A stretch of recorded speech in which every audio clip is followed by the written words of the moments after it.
Sejam bem-vindos, tricolores e tricoloras. Está no ar, podcast Camisa Tricolor, o seu podcast bem-humorado. Hoje estou aqui com ele, o homem de Vila Isabel, Pedro Logato. Tudo bem, Pedro? Tudo bem, Rafael? Tudo bem, pessoal que está nos assistindo? Uma boa noite para todo mundo, bom dia, boa tarde, dependendo do horário que você está nos ouvindo. Vamos abordar aqui, mais uma semana que se inicia, nosso Flusão. Beleza. Os principais assuntos do dia são essa indefinição do mando de campo do Santa Fé contra o Fluminense, e parece que já temos uma definição, né? Saiu agora há pouco que o jogo será na cidade de Armênia, próximo a Bogotá, um pouco mais baixo, né? Digamos que é um pouco mais abaixo do morro, né, Pedro? Na verdade, bastante bem mais abaixo, né? 1.400 quilômetros de altitude, é uma altitude considerada bem baixa, né? Pesquisei, né? A cidade de Brasília, né, que é aqui no Brasil, né? Ela tem quase 1.200, ou seja, a diferença é muito pequena, né? Os jogadores do Fluminense vão sentir muito pouco, né? A altitude é uma ótima notícia para a gente, fora a questão do estádio, né?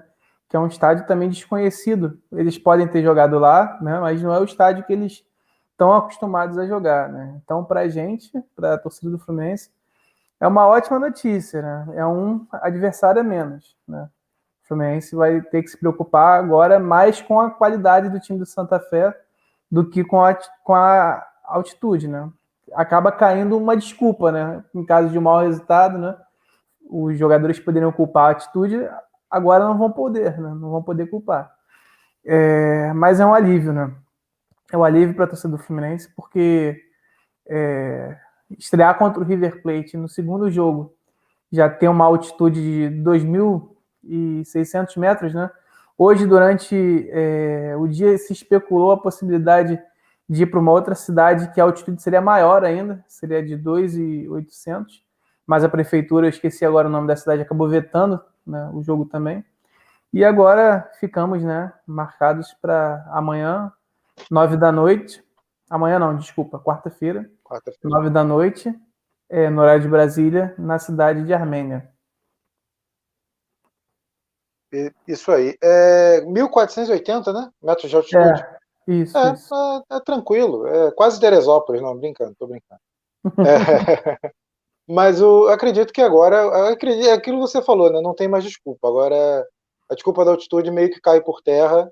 E bom para o Fluminense, né? Que tem jogadores de toque de bola, podem jogar mais em velocidade, sem sentir tanto a dificuldade da altitude. Cara, eu já estive em Cusco e é uma sensação horrível. É coisa absurda. Você caminhando fica cansado e sem ar. É algo absurdo.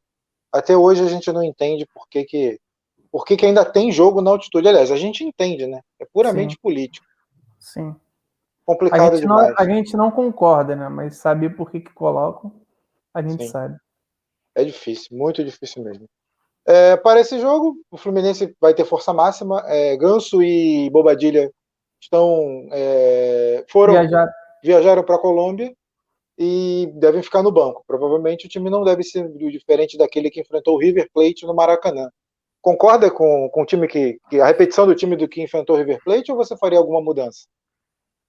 Eu não concordo, não. Eu faria mudanças.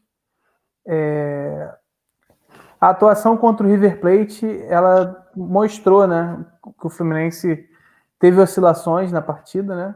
E uma das oscilações, na minha visão, ficou claro, é a questão do Nenê, né? É um jogador que tem sua qualidade, né? Um jogador que tem sua história. A gente precisa respeitar, né? O que o Nenê fez ano passado, né? Ajudou bastante o Fluminense. Mas para o momento, eu acredito que ele não deveria começar jogando. Claro, tem as condições físicas, né? O Casares contra o Madureira, ele mostrou que ele ainda não está 100%, né? Questão, além do estar tá um pouquinho acima do peso, a questão de ritmo de jogo. Mas eu começaria pelo menos com ele, né? Eu, como a gente já conversou aqui em outras edições, eu concordo contigo, pai. Eu acho que o Fluminense deveria poupar o Fred também desse jogo. Mas eu entendo que essa é uma decisão um pouco mais polêmica, uma decisão um pouco mais difícil, né, assim, para se conversar. Mas em relação ao Nenê, eu trocaria. Manteria o time com o Luiz Henrique e com o Kaique, com os 3 atacantes, né? E o restante do time eu manteria a mesma escalação. Inclusive, eu queria pegar o gancho do último jogo, o jogo contra o Madureira, que muita gente falando, é o Madureira, o Madureira não é parâmetro. Bom, depende do ponto de vista, porque o Madureira jogou fechadinho. É uma situação que o Fluminense pode encontrar em determinados jogos na Libertadores. É difícil furar uma barreira, uma retranca forte. E o Fluminense, mesmo tendo muita dificuldade no primeiro tempo, no segundo tempo conseguiu desenvolver seu futebol e conseguiu marcar os gols necessários para vencer o Madureira. Não vejo o Madureira como essa carniça aí, esse time fraco. Eu vejo um time bem postado, vi um time organizado, só que tem algumas dificuldades e limitações, como muitos times, inclusive o Fluminense tem, né? Você acredita que o Roger sai com algumas convicções desse jogo? Você sai com algumas certezas de jogadores que podem ser melhor aproveitados, como por exemplo o Ganso, como por exemplo o Biel, o Gabriel Teixeira? O Gabriel Teixeira, eu creio que sim, né? Até me surpreendeu na escalação o fato dele não ter começado jogando, porque ele entrou no jogo contra o River, né? E foi participativo, ele inicia a jogada do gol de empate, e ele vinha sendo uma opção sempre das primeiras, né? E aí me surpreendeu quando o Roger escala a equipe e o coloca no banco, né? Escala o trio de ataque com o Luca, o Bobadilha e o Abel a gente já esperava, mas deixa o Biel, né, agora no banco. Isso me surpreendeu. E eu acredito que todo mundo que viu a escalação do Fluminense para o início contra o Madureira sabia o que ia acontecer no primeiro tempo. O primeiro tempo foi previsível, né? O que surpreendeu, na minha opinião, eu gostei bastante, foi a movimentação do Abel com o Bobadilha. Não esperava, de verdade, que na estreia os dois mostrassem movimentação como mostraram. Assim, nada de outro mundo, não são velocistas, nada disso.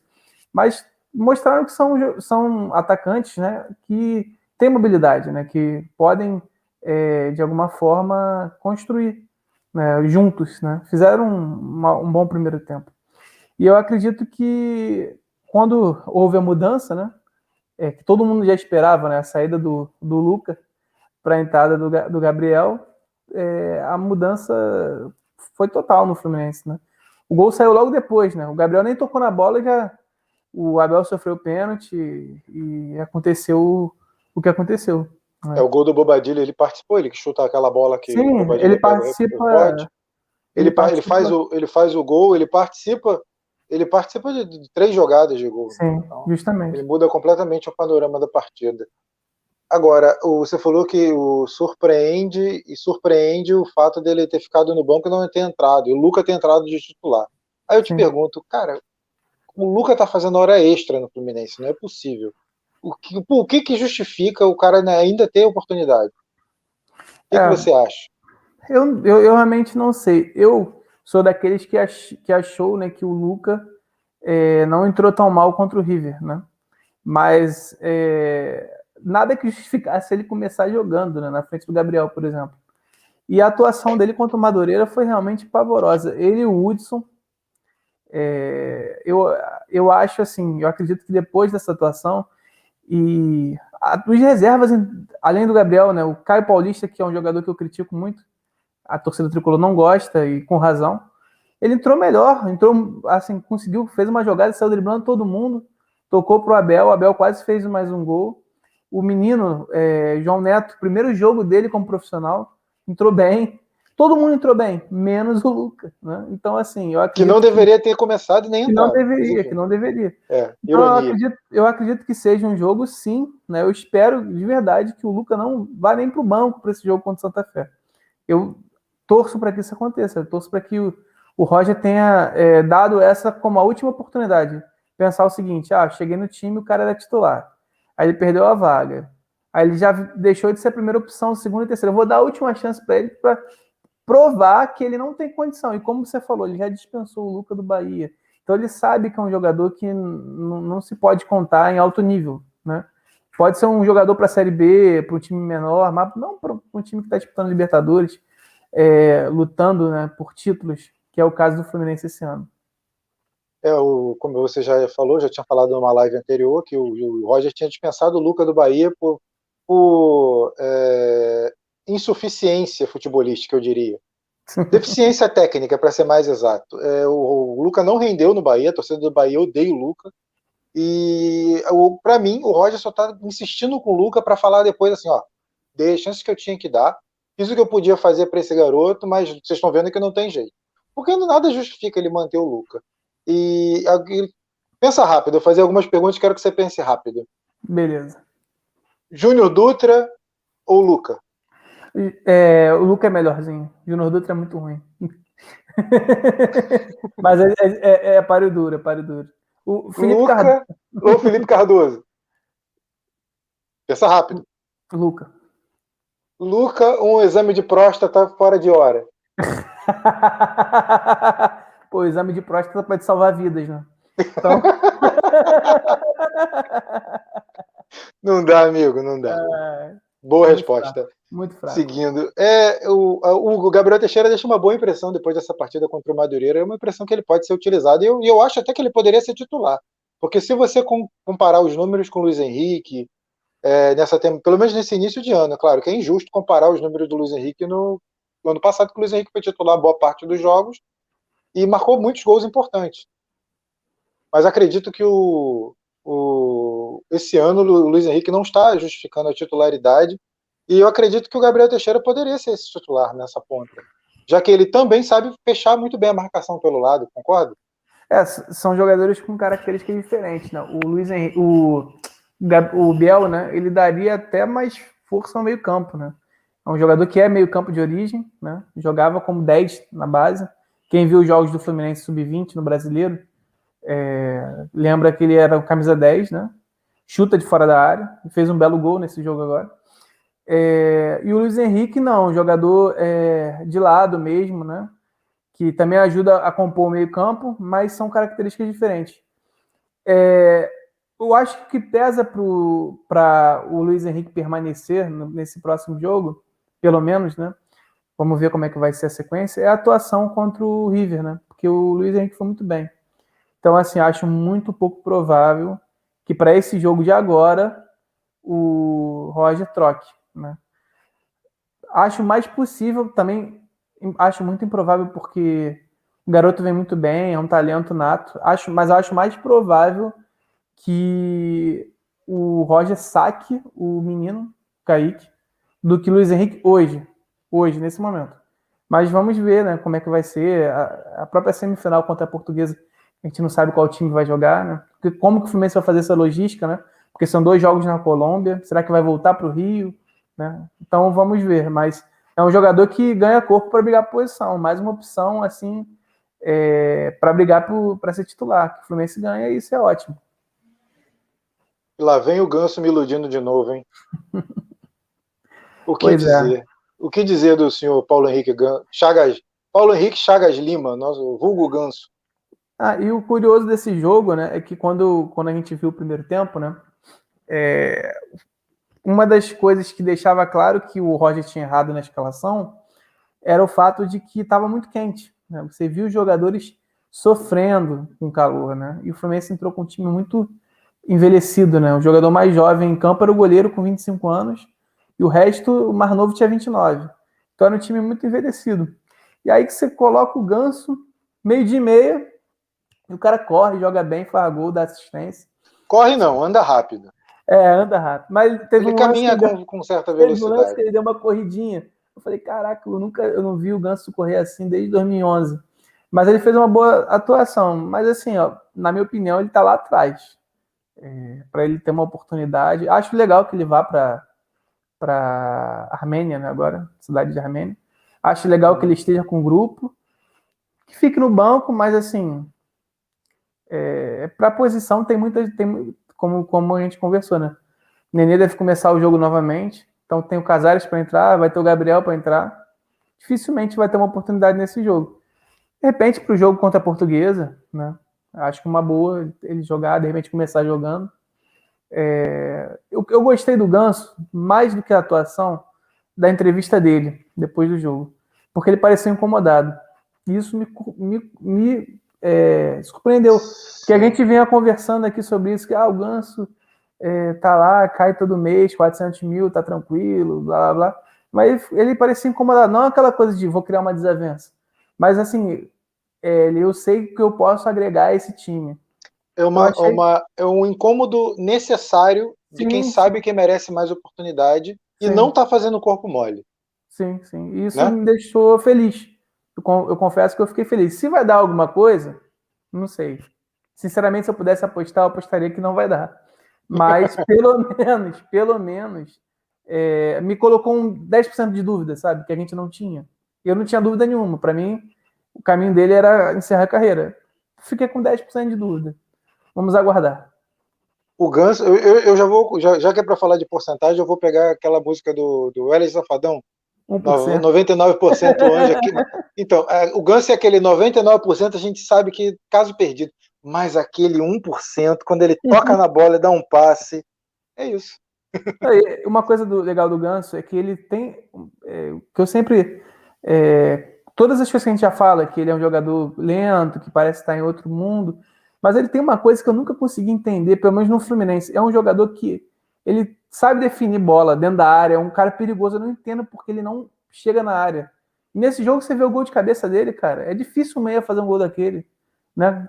Tipo assim, Ele tem estatura, ele tem sim, impulsão, ele tem sim, posicionamento. O que falta para ele? Vontade, justamente, né? justamente. E eu queria ver ele nesses jogos contra a Portuguesa como titular, né? Acho que ele pode jogar, mesmo que isso custe a eliminação do Fluminense, embora não queira que isso aconteça. Eu acho que ele pode jogar esses 2 jogos. Queria ver ele perto da área para ver como é que se ele poderia repetir essas atuações. Mas vamos aguardar nosso querido Paulo Henrique Ganso. Titular ou reserva? Titulares ou reservas contra a Portuguesa? Esse Reservas. primeiro jogo. Reservas. Totalmente reservas? Então, eu acho que o Fluminense deveria mandar uma equipe para o Rio. Ficar na Colômbia. Claro, não estudo essa questão de logística. Tem profissionais capacitados no Fluminense. Agora não tem altitude, então, né, não tem mais essa questão de voltar, porque, enfim, eu mandaria uma equipe só com jogadores que ficariam muito mal aproveitados assim, para esse jogo, para o Rio. Mandaria, tipo, jogar. Já que já todo mundo viajou, né? Pronto, mas aí mandaria para o Rio uma equipe completamente reserva. Não mandaria nem Gabriel, os gringos eu não mandaria. Mandaria uma equipe bem de garoto mesmo, aí com Ganso, com a zaga, né? Pode botar o Samuel Xavier também, o Danilo Barcelos. Nossa. Tô lembrando daquela jogada que ele tentou, que ele passou pelo cara, tentou fazer uma coisa estranha, a bola bateu no pé dele e foi para frente. Mas botaria o Danilo Cara, Barcelos. é dureza. Colocaria o Hudson para jogar também. A gente volta no outro diálogo anterior sobre o esquema 3-5-2. No esquema 3-5-2, eu acho o Danilo Barcelos mais importante do que o Egídio, por exemplo. Porque você vê que o Danilo Barcelos na frente, sem obrigação de defensiva, ele cria oportunidades, ele tem um bom passe, ele tem um bom cruzamento. O Ele problema bate é quando muito, tem. E bate muito ele, bem na ele bola. bate muito bem na bola. O escanteio dele é muito bom, cobrança de falta. O cruzamento dele pro gol do Ganso é muito bonito, né? Ele dá um Belo tapa na cruzamento. bola, assim, tipo, coloca com a mão. Se você olhar, a facilidade que ele tem de empurrar aquela bola, o Egídio faz força, ele não, ele só dá um tapa na bola. É Sim. bizarro. Mas eu acredito, voltando a falar do jogo contra a Portuguesa, eu acredito que o Fluminense vai voltar pro Rio, pro Brasil, e deve colocar uma equipe muito semelhante à que jogou contra o Madureira. Acho que o Roger não vai cometer o erro de botar aquele time muito lento, né? Vai botar uns garotos ali. Mas eu acredito que vai ser time reserva, completamente reserva também, novamente. Sim, sim. Acredito que esse primeiro teste dos reservas, alguns jogadores acharam boa impressão no Roger.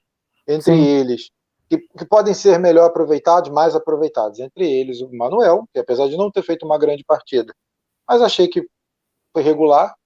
O, o Gabriel Teixeira, o Bobadilha e o Abel Hernandes, para mim, foram muito bem, apesar das limitações, porque não estão acostumados, quase treinaram muito pouco, ainda não estão adaptados à cidade, ao clube, ao time, ao jeito do Roger jogar. embora eles tenham atuado juntos, eu não gostei do posicionamento deles. Eu achei que o Abel Hernandes, que é mais pesado, ele teve que se movimentar mais do que o Bobadilha para buscar espaços, porque o Bobadilha ficou mais preso na frente. E quando eu achava que teria que ser o contrário, né? Eu esperava um pouco mais de movimentação do Bobadilha do que do Abel. O que você acha? No segundo tempo, eu achei que o Bobadilha cansou. Mas no primeiro tempo, eu achei que ele se movimentou bastante, assim. Perdeu aquele gol, né? Passe do Casares, driblou o goleiro, estou para fora. Sofreu mais faltas, assim, na lateral. Mas, de fato, o Abel, ele, principalmente no segundo tempo, ele se movimentou mais do que o Bobadilha. Se movimentou mais que o Bobadilha. Eu também achei que o posicionamento deles foi um pouco esquisito. Mas mesmo assim, eles conseguiram criar oportunidades, né? Claro, Sim. Madureira é um time mais fraco, né? Mas eu concordo com todos esses aí que você falou. E também concordo que também faço o acréscimo de Samuel Xavier, que no primeiro tempo eu achei que foi muito tímido, mas no segundo tempo melhorou bastante, assim, que subiu de produção. Foi um jogador que mostrou que pode agregar a esse elenco do Fluminense. Samuel Xavier, eu constatei uma limitação física dele. Eu acho que em alguns momentos ele estava se poupando, ele estava com algumas dificuldades de criar algumas jogadas, dar um tapa na bola, tentar pegar na frente. Ele não fez esse tipo de jogada. Ele pegava a bola, passe para o lado. Pegava a bola, passe para o lado. Principalmente no primeiro tempo. Ele segurou um pouco mais. Não sei se foi por causa do calor, não sei se foi por causa da situação física ainda dele, que não é 100%. Pode ser por conta da falta de ritmo, talvez ainda por conta da Covid, né? A gente não sabe. Sim. E por conta do calor, né? Realmente que poucos jogadores no primeiro tempo correram, né? O time já era meio pesado, né? Mas o primeiro tempo o Fluminense tocou muita bola, né? Ficou muito cadenciado. O Casares sentiu bastante calor, né? Ele não teve e a forma física também não é ideal para ele. Ele ainda tá gordinho. Sim, sim. Beleza, galera que tá chegando aí, tá vendo esse vídeo, curta, compartilha, deixa o like aí, dá essa força pro trabalho e se inscreva no canal. Em breve, muito conteúdo exclusivo produzido pela gente. Curta aí, deixa o like, dá essa força aí. Mudando de assunto, hoje é dia do goleiro. Queria saber de você quais foram o melhor e o pior goleiro que você viu jogar no Fluminense. Primeiro eu vou entregar a minha idade, né, para que as pessoas saibam. Eu vou completar esse ano 30 anos, então eu começo a acompanhar o Fluminense de 1998 para cá. O melhor goleiro que eu vi disparado, né, foi o Diego Cavalieri, goleiro que foi decisivo em título, foi titular do Fluminense por 6 anos, né, de 2011 até 2017 ele foi titular. Resolveu um problema que a minha geração conviveu muito, né, porque o Fluminense teve séries e séries de goleiros que não passavam confiança, né? Teve alguns até que se firmaram, mas confiança mesmo, aquela coisa de você olhar para o gol e ter certeza que você está bem representado, foi com o Diego Cavalieri que a minha geração teve. Então, assim, de longe, ele foi o melhor goleiro que eu vi no Fluminense. O pior é um pouco mais difícil, porque, como eu falei, né, é uma posição que foram muitos jogadores que estiveram no gol do Fluminense, né? Teve muito revezamento e muitos fracos. Agora, o que eu lembro, assim, que agarrou um tempo razoável no time e que eu achava assim, um goleiro muito inseguro, né?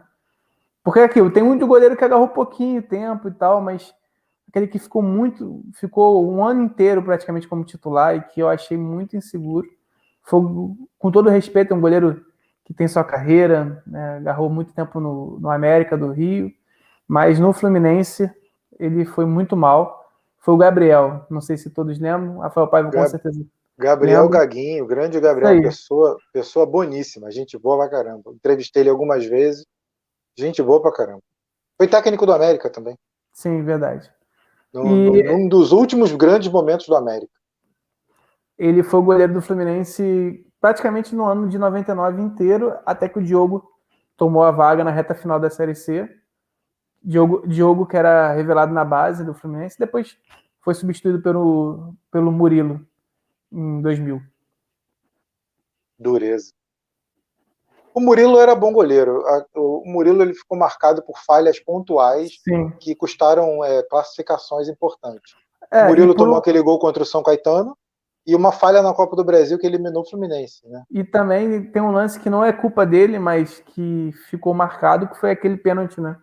Contra o Flamengo do Cássio, né? Que ele faz a defesa, só que a bola acaba dando a volta e entrando, que não é culpa dele, né? O goleiro ele tá pegando um pênalti, né? Não foi mas infelizmente aconteceu com ele. Mas de fato, esse jogo contra o São Caetano eu estava lá, Maracanã lotado, foi uma frustração muito grande.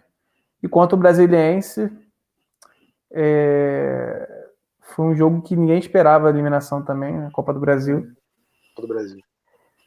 Verdade. Eu vi alguns bons goleiros, olha, alguns bons não, poucos bons goleiros e alguns muito ruins.